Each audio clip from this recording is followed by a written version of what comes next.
All right, Jason Rona here at the Fall Indoor Nationals. We're in Warren, Michigan, RC Clubhouse. We're here with Adam Rayls. Adam is from Indiana, correct? Yep. And you've traveled over here. Tell us first a little bit about your trip over and how long it takes you to get here and, kind of getting into your first practice day. Well, I left Thursday about noonish, and it took me about 4.5 hours to get here. It's a good little drive up to Michigan, not too terrible at all. And I came in Thursday, got about 5 o'clock, got a few packs in, and good, clean practice while not too many people here, no practice lines, and that was awesome. So, we have never been here before at this particular track. Have you been in this location before? This is my first time. Okay, so yeah, I mean, you look at the facility, you look at the track, and it's really nice in here. I know Paul Wynn had been here for another factory tracks race back in the day. Yep. Said it was one of the better facilities he's been to. And tell us about your impressions of being here. Man, when I first walked in, you're like, well, it's clean, it's nice, very presentable. You're like, wow. I mean, they did it right. It's really cool with the Clubhouse announcer's booth, and they got a good theme going on. The hobby shop's awesome. It's a great facility.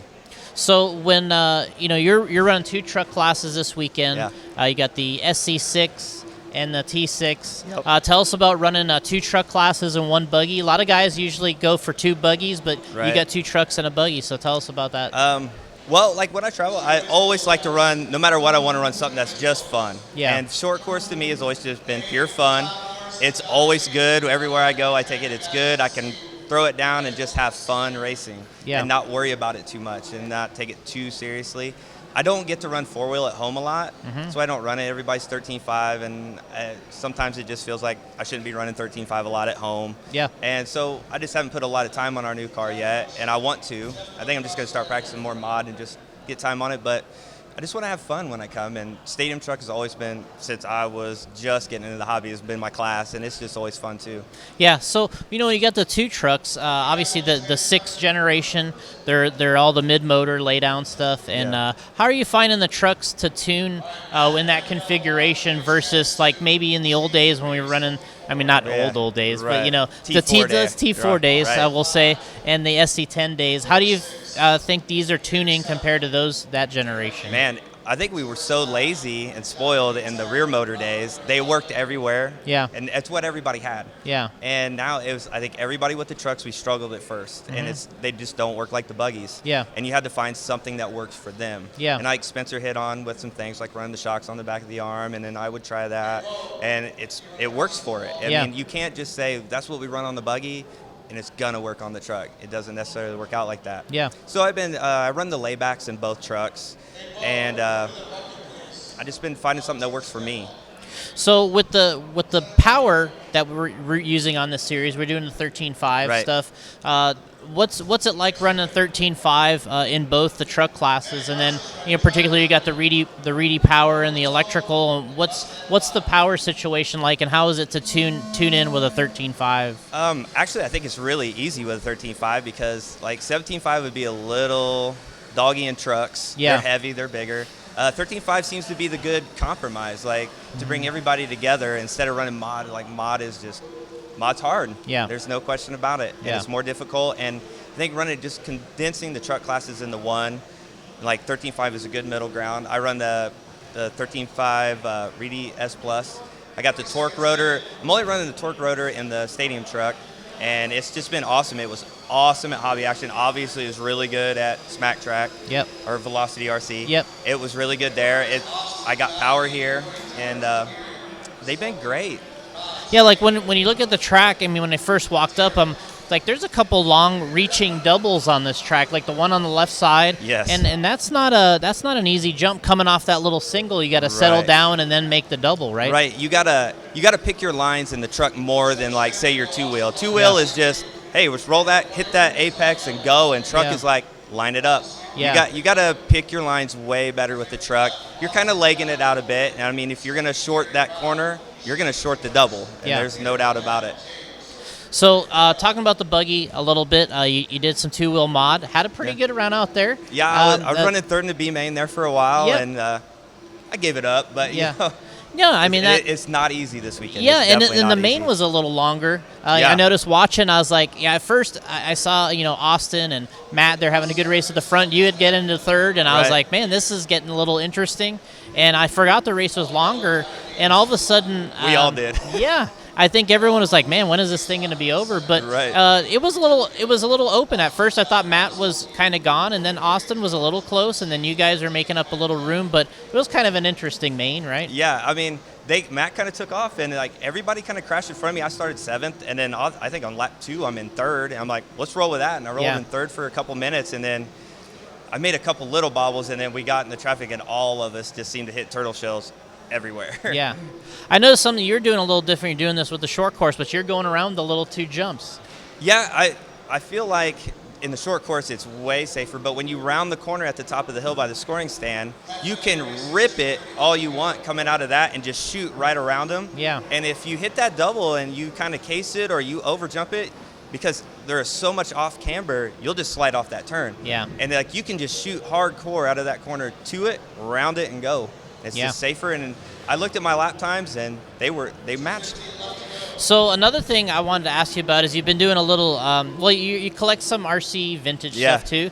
You did some vintage racing, was it last year or the year before? A couple years ago. Yeah, you did some stuff with the B2, I believe. Yeah, right? I won vintage Nats and Buggy and truck that year. I went out to Connecticut for that, and that was real fun. It's just fun to run just those for a whole weekend and work on them and focus on them. And we have some vintage races back home we'll do once a year, and it's been going really good. I think I've lost one race ever to the B2, and I lost it to Norlock, and he'll never let me forget it. Okay, well, yeah, I was talking to him earlier. He likes his vintage stuff too. He hangs his hat on that race on me.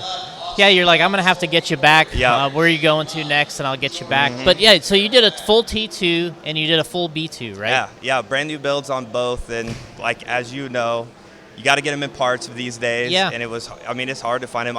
I dipped in my dad's well. He is an RC collector, too, and he's a hoarder. And so it's like, oh, I need that one part, Dad. Yeah.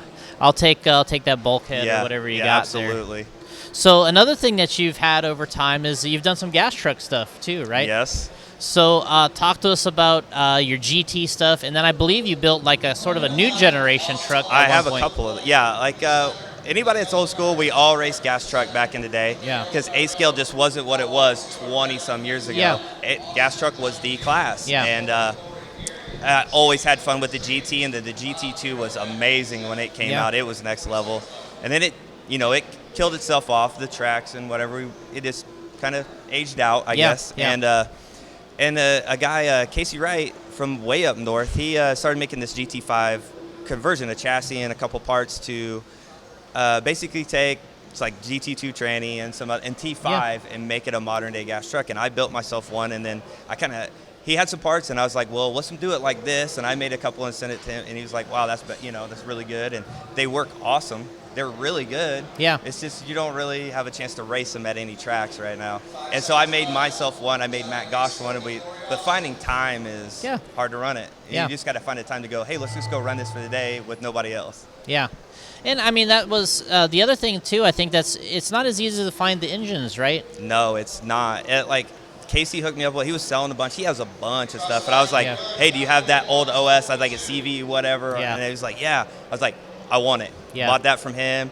I got like an AE engine and an O'Donnell head. It's brand new, and like just kind of pieced it together. And it's not hard. It's not easy to find them. And the only engines you do find are like the on-road engines that you do not need that in a gas truck. Yeah. I mean, that was the thing. That was the key about that old engine, the OS engine. It was not necessarily the slow side, but it was tame to drive. You could run it. It always got mileage. Yeah. It was good. I mean, I remember making, you could do 10 minutes because gas truck, you weren't using the gas. We didn't have grip, and we weren't on the gas. So going back to the race this weekend, we got a couple mains coming up. You got obviously your stadium truck main. Yep. And you got your short course main. What you expecting out there, and what are you equipping the cars with? Are you changing anything? Your tire combination, kind of some quick hits and tricks on this track, I guess. Man, the tricks on this track is driving. I mean, I mean, you can tune something to get yourself more comfortable out there, but it's really just trying to drive smart. That's my only plan for the main. I'm starting 4th in Stadium Truck. The kids are fast. Yeah. I mean, there is no doubt these young kids that are running, and Stadium Truck is pretty deep this weekend. What, 30-some entries? Yeah, yeah. Very good turnout. You know, I was happy to qualify 4th. I got a 3 and a 4. I'll start 4th overall. And, I mean, the kids are on it. There's no doubt, and they are fast. And I'm just going to try to drive a smart main. I'm running the series overall for the overall. I'm just going to run with them, let them make their mistakes, and try to not make any of my own. And I'm not making any changes. I was thinking about making a gearing change maybe because we're running 8-minute mains. So I'll just go over the trucks. I'll see what I think about it. And then I know we talked earlier in the time that we were here, and you were considering maybe trying some silver compound tires on short course, but I think you stuck with octagons on that one. Yeah, I stuck with gold octagons, and like at the end of the day, like round 3, the track gripped up, and I noticed like I was running silver on the Stadium Truck and the 2-wheel, and even in the B main right there in 2-wheel, like track is grippy. And I think that the softer compounds, it's fast, but it's edgy. But I think the gold I think with short course, the way it drives, I think the gold will be just fine in the main. All right, well, thanks, Adam. Thanks for joining us. Thanks for coming to the race, supporting the series, and good luck in your truck races. And looked good in the buggy main, too. That one just didn't fall your way. But good luck in truck, and we're going to watch the triple mains coming up here soon. And thanks for joining us. Great. Thanks, Jason.